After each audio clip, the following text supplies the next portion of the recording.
Hello. So this is going to be the recording for Metabolism 3.3. And this is the last unit, well, not unit, lesson of the unit. So this is going to be the last kind of activities we do with metabolism. And then next week, depending if you are Monday or Tuesday, so first hour will be Monday, sixth hour will be on Tuesday. We are going to wrap up the unit by turning in our chapter 3 notebook and taking a unit test. It's only 12 questions, nothing crazy, and we've done a lot in preparation for it. And I have other things which I'll talk about here in a second. First thing is remember your notebook is linked up here. So, like I just said, this chapter 3 notebook will be turned in um, next week. And another thing that I did was I actually recorded myself doing the Cornell notes this time instead of using class time to do them. I've noticed that in the previous notebooks, a lot of people are missing these Cornell notes, so I thought it might be easier to have it as recording. That way, if you miss class or you are missing them for some other reason, you have this recording always available for you to figure that out and get those in. As we know, these Cornell notes are super important because it kind of goes over all the key information that you need to be successful, especially on a unit test. The other cool thing about the recording is you can pause it and rewind it and do whatever you need to do to get what you need to get. So that is up there for you.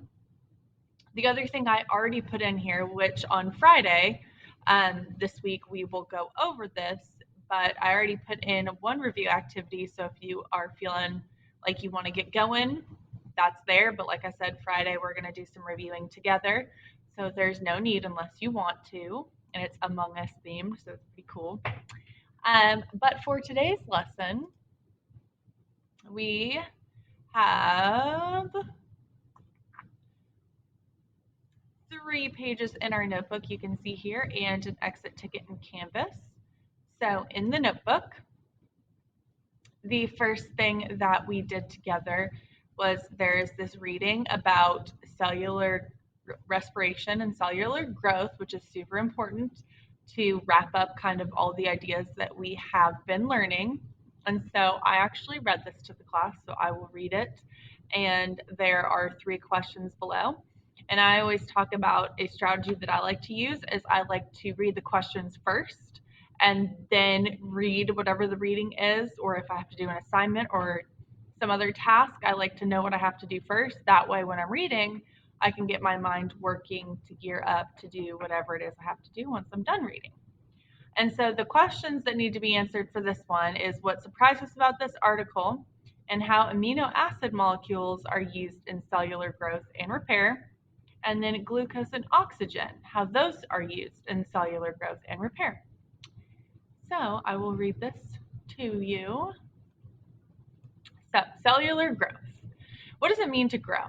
For a body to grow, its systems and organs need to grow too. And that growth all happens in a tiny scale at the cellular level. Cells are always making new proteins, growing and dividing to make more cells. This is what makes bodies grow over time. You may not be able to watch a person getting taller, but through a microscope, you could watch his or her cells dividing to make more cells. When millions of healthy cells grow and divide to make millions more cells, the whole body grows. Repair is really growth.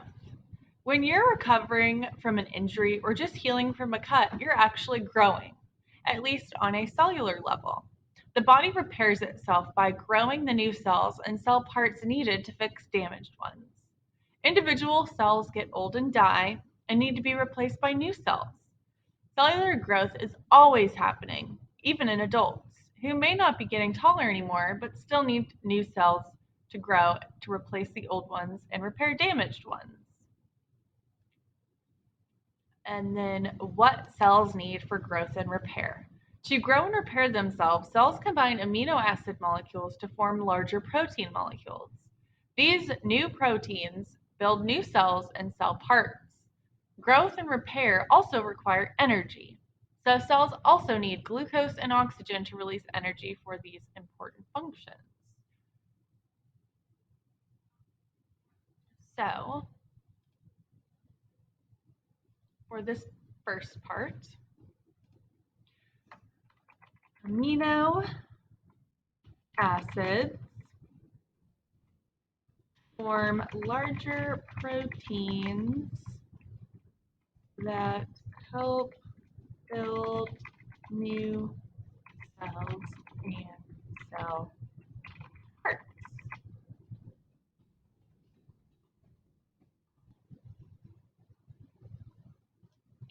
And then glucose and oxygen.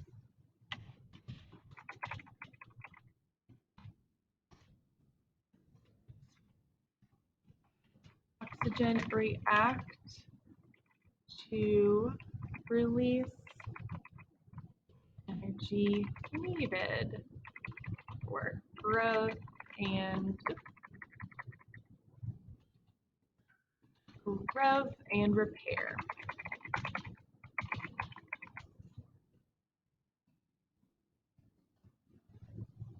Okay.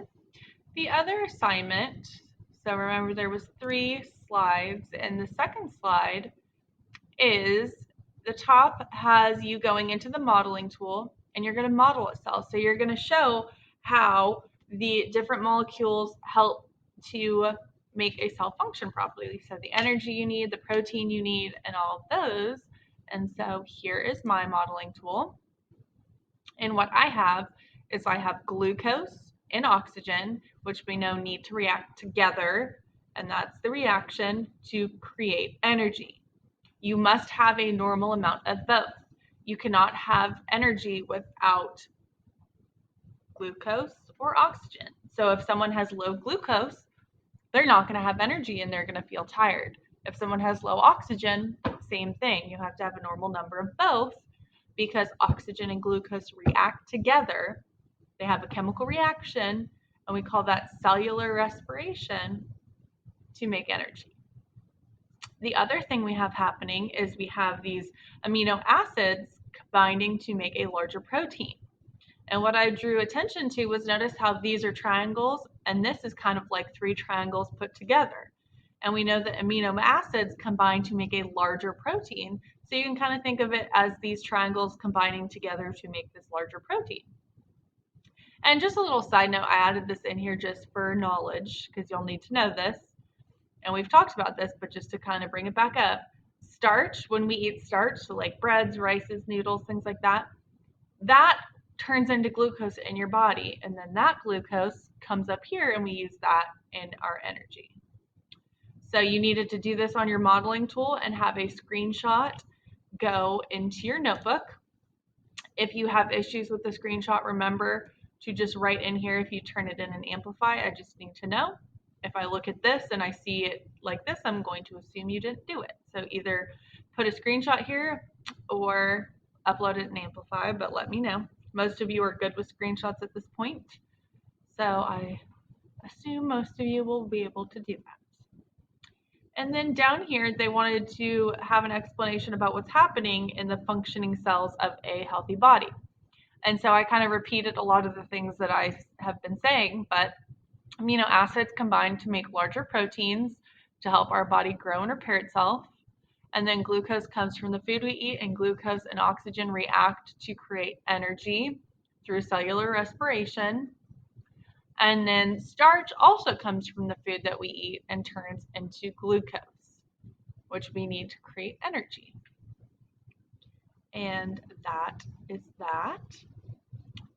And then the last thing is this little writing about Elisa. And so this is kind of the opportunity for all the different ideas that we've been focusing on to come together.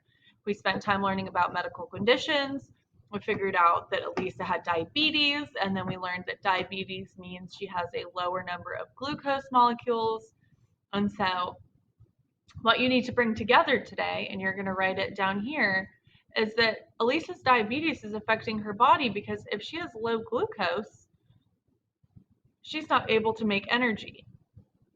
Because remember, we need a normal number or a normal level of glucose and a normal level of oxygen, and those need to come together, react in cellular respiration to make energy. And that energy is used for our body to function in many different ways.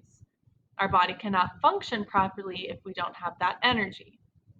And so you're making the connection right here down here that Elisa is very tired all the time because her body has low glucose, and so her glucose and oxygen are not reacting to make her energy. And so you're going to kind of go through that. I told the class that about 3 to 4 sentences is what you should be aiming for that. So not too long, but you want to make sure. And then these words up here in this word bank can help you kind of jumpstart your thoughts. I've also kind of hinted at what you should write.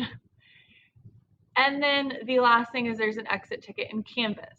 This exit ticket is super important because it has some things in there that are going to help you kind of prep for the test. It has them obviously in quiz version too, so you can see if you get them right or wrong. And that's going to kind of help you see how you are standing before we start reviewing on Friday. Other than that, that's it.